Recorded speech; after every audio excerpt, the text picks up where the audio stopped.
I was just a huge fan of 28 Days Later. That was one of my seminal films growing up. I thought it was amazing. I thought it was scary. I loved the kinetic energy of it. I loved the actors.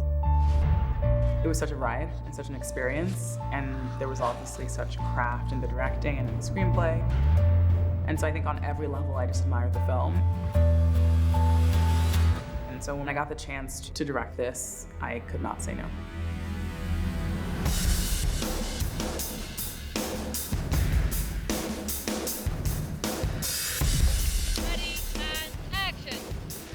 We needed to shoot the first film and the second film back to back. That was to do with the overlapping actors, because often they don't have huge gaps in their diaries. So we compressed the schedules, which meant that with this kind of size of film, much as though I would have loved to have directed the second film, I couldn't possibly do that. So we set about trying to find a director. I had got to know Nia DaCosta in London. She was interested to do it. And in the meeting we all had together, she just spoke about it very well, and she said, this is what I would do. She was wonderful. She came in, she said, oh, I'm not going to make a Danny Boyle film, you know.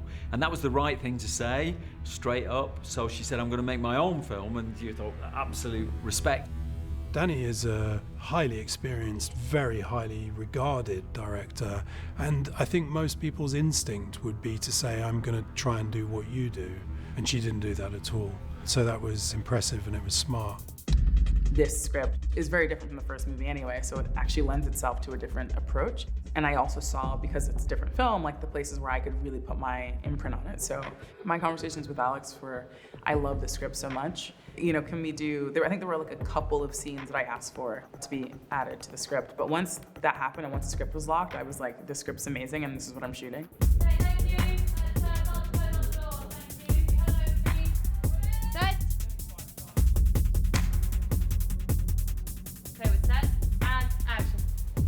The world of man became Old Nick's dominion, and his dominion was hell. How's that? Nia's been great. I've had a wonderful time being directed by her. Brilliant at what she does, you know, and the crew that she's brought along with her, and seeing how they work, just a real crack squad. And just to see the contrast in the way that it was being shot compared to the first one was wildly different. The first film is based upon this very timeless story, the hero's journey, but shot in a really raw and radical way. And then the second film is a raw and radical story, shot in a really timeless way, and it's that kind of balance that I think has been very successful between them both. So 28 Years Later was shot on iPhones, and 28 Years Later, The Bone Temple was shot on a very advanced digital camera. I really love cinematography, I love cameras, I really like just figuring out how to get the image that I want to get. So for this film, you know, there are kind of two main groups, I would say, that we're with Kelson and Samson, and then we're with the Jimmies. And Kelson's role will be more bucolic, static, measured, peaceful. And then with the Jimmies, just so much more chaotic, like we'd cut more, the camera would be moving all the time. So it's got its own sort of lyrical, beautiful madness, The Bone Temple. Nia DaCosta is so on it, and the way that she communicates is so clear and direct. And it feels like we're constantly finding new things and new avenues to explore. There's just a really nice energy to her. For Nia to come in and inherit so much, but not just inherit from 28 years later, but also to inherit this sort of universe, takes such a muscular sense of like self and story. Action. And it's been incredible to watch her own it and to go on a new journey within that world. I like directing a lot because I get to collaborate with people who are just brilliant at what they do, and they make every idea I have come to life, and then they make it better. And all the challenges of this film were made fun and easy because of the amazing crew that I had. I'm just really proud of the work everyone put into the movie. She has a very sort of practical, realistic, hands-on kind of approach to directing, which I respect and admire. And her film is really quite different. It has her fingerprints on it, and that's a good thing. Actors love that, of course, that she comes in, she has her own identity, that they're not getting a second-hand photocopy of something. She has her own identity and a way of going about things. And her work with the actors was excellent, you know, just As a director, you can see when actors really know what they're doing because they have that relationship with the director. And she ran a very calm, very, very efficient set. I was very impressed. And it's a very lovely film.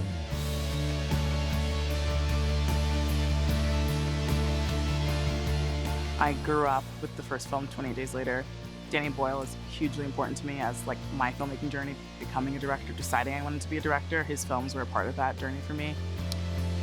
And I had a really crazy moment where it was me and Danny Boyle and Alex Garland and Cillian Murphy sitting in Danny's kitchen talking about, you know, here's what the movies are gonna be. And I was just like, wow, my 12-year-old self could see me now casually drinking tea and eating croissants in Danny Boyle's kitchen talking about being a part of this world that I loved so much as a kid. I don't think I'd believe it. So it's pretty great. How's that?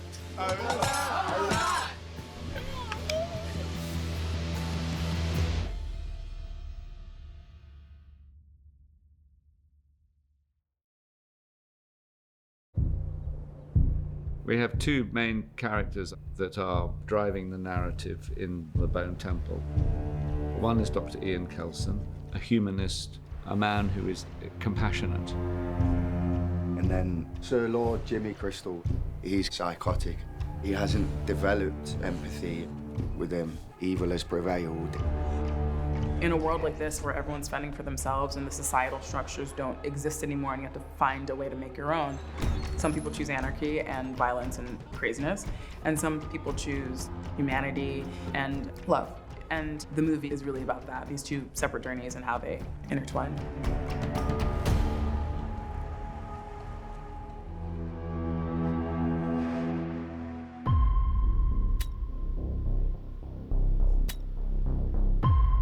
I felt very honored to collaborate with my actors, and they bring so much to the table. I think with Rafe, he really lends gravitas to whatever he does, and I think a movie like this, where we have people getting skinned and beheaded and disemboweled, when you have Rafe Fiennes in the center of that, it really helps to just bring it into a reality.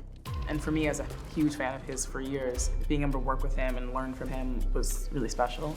And then, of course, Jack O'Connell, who I loved working with so much and who I think just did something with that character that I couldn't even imagine, which is like the best thing about working with a great actor, where they just completely exceed your expectations and go to places that you weren't ready for. Today's charitable act shall be the removal of the shirt. Frighteningly, it's been a lot of fun to kind of just be so heinous. And it's like an opportunity to do something quite fantastical or outlandish, but, you know, hopefully to give something human as opposed to a two-dimensional wrong'un. In the script, everyone has a tiny bit of a particle of something human. Even Jimmy Crystal, we understand his awfulness is born out of terrible, violent trauma when he was young. But Jimmy Crystal and Ian Kelson are complete opposites. So there's a tension when they face off. We are shooting a big scene between two of our main characters who meet for the first time. It's Jack O'Connell and Rafe Fiennes. And this is the scene where they come together finally. And it's kind of like our Pacino De Niro moment in Heat, but with more zombies. Hello. Hello. How do you, Old Nick? I guess because he is so extremely evil, you're just trying to find some form of lightness. You know, when he meets Old Nick, or who he thinks is Old Nick, demonstrating like a boyishness to him. So just trying to realise his vulnerabilities. I don't actually know my father too well. I mean, he speaks to me often enough, but I never get to sit with him or see him. You speak to him, but you don't see him. Oh, you hear him in your head? The whole fucking time, Ian. I'm blown away by Jack O'Connell. I think he's an extraordinary actor. And also wonderful to act with. It's to do with his quality of presentness. When someone's present with you and they're listening to you, then I think you release each other as actors. And I think that's the thing, is that we know where the scene's going to end, but we mustn't play where the scene's going to end. We must just play absolutely the present. And it's great to work with another actor where that's that sense of, well, we're just talking. It was thrilling. I think he's a brilliant actor. I remember church most of all. But that's because we lived next to it. And when the demons came, that's where I hid. You lived in the house next to the church? Right next to it. Was it the rectory? Yeah. Phenomenal. Just a real treat to be opposite Rafe, who I've watched and loved his work for God knows how long. And yeah, just some really beautiful days, just bouncing off him, and yeah, unforgettable. I like you. You're easy to talk to. Not sure I've ever liked anyone before. So, do you think there's an arrangement to be made here, Ian? They say the devil's always up for making a deal.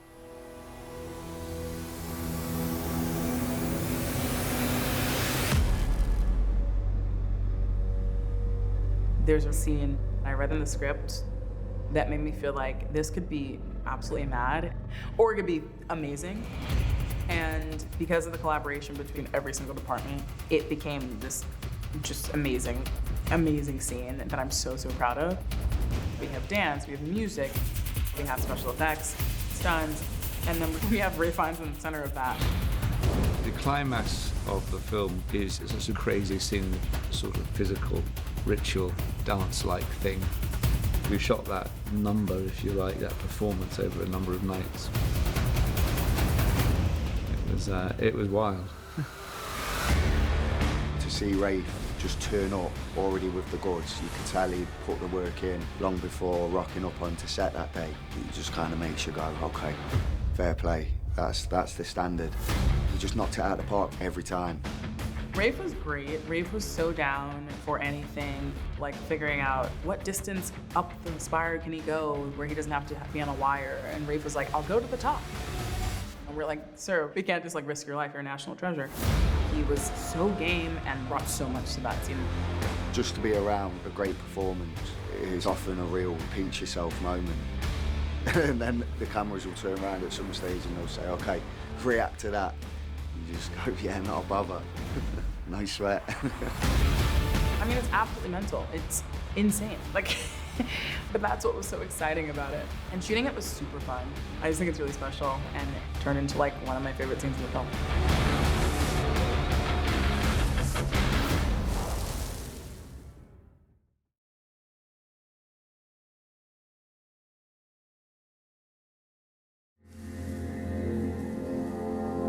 I think the film plays with these ideas that you can be infected, but possibly inside you still there's some kind of semblance of humanity. Dr. Kelson finds that behind the surface appearance of these monsters, these infected, that they're still living beings. When Kelson realizes that there's more going on behind Samson's eyes, it completely changes the trajectory of his life in a way that is really beautiful and incredibly important, not just for him and Samson, but for the world at large.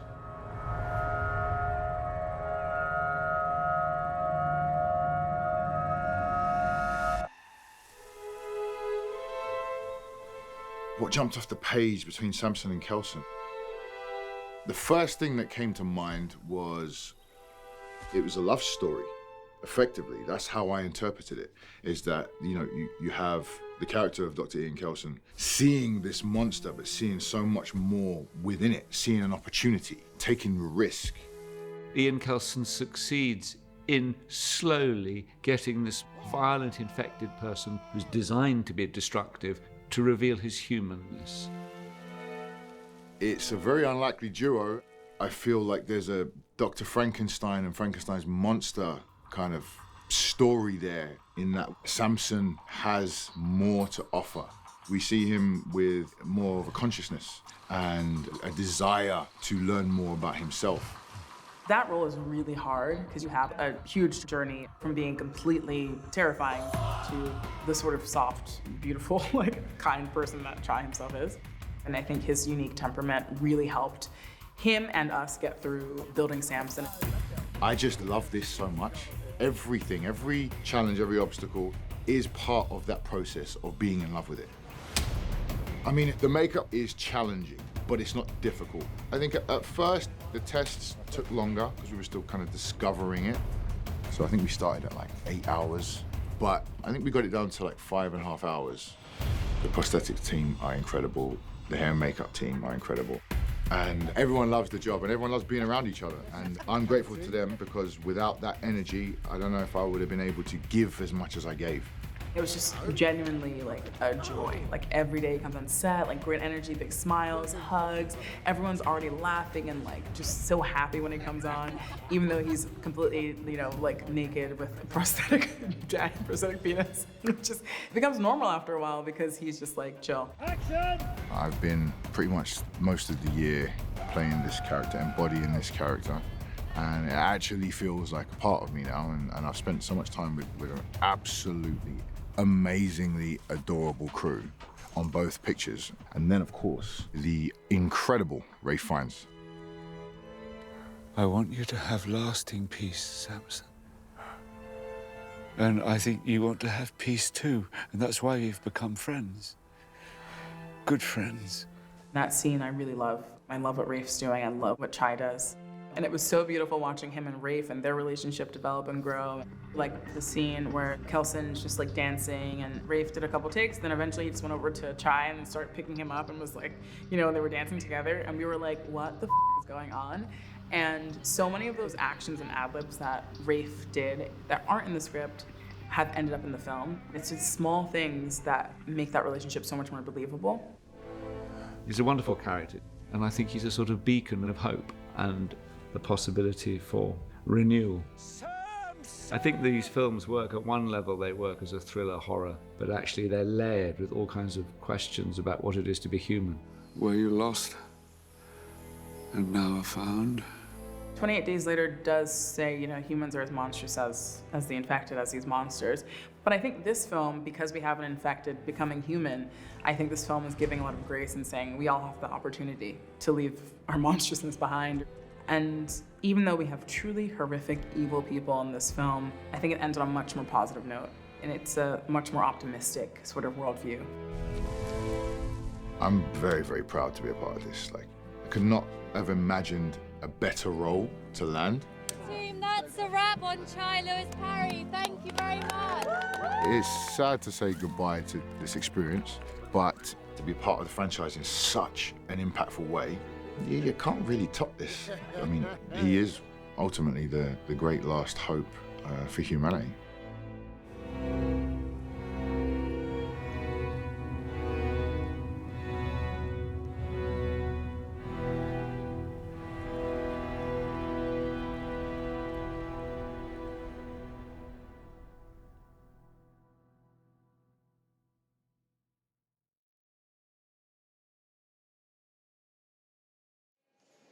Nia, I just don't feel like I'm getting it. I just don't feel like I'm doing it right. Not really, I'm having a right laugh. Boy, Yankee, day one on the end.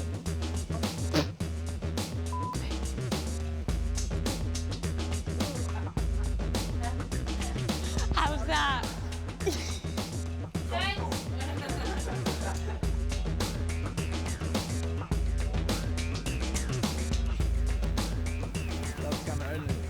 Cheers, guys. Hope of the Lord, darling. I thought you were going to box me in my head then.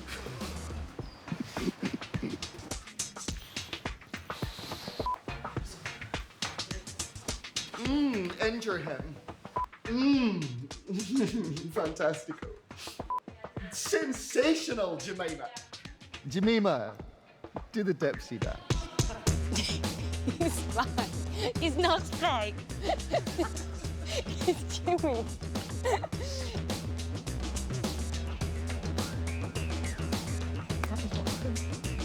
Girl, that was on me the whole time. Are you I was there the whole time. That was... No.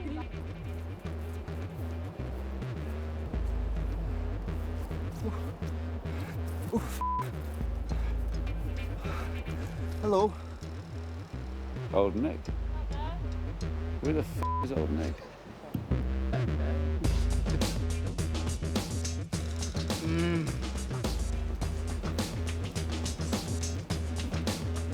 I mean, shit the bucket, right?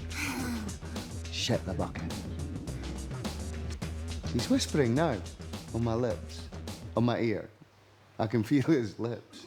I can feel his lips on my ear.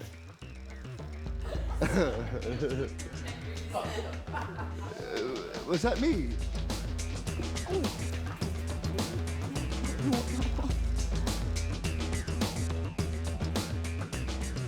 Dan always smiles when I pop my abs.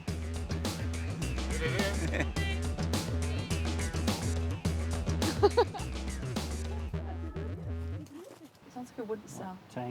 Are you waiting on me to finish talking shite? Yeah. Simon. Did you get it?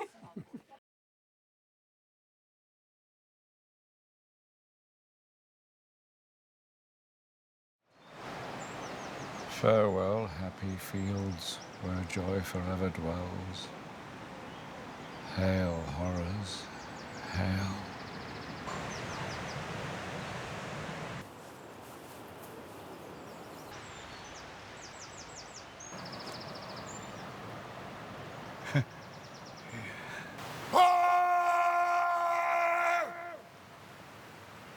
Just as we've been told, Old Nick commands the demons. They bend to his will. And our leader is his favoured son.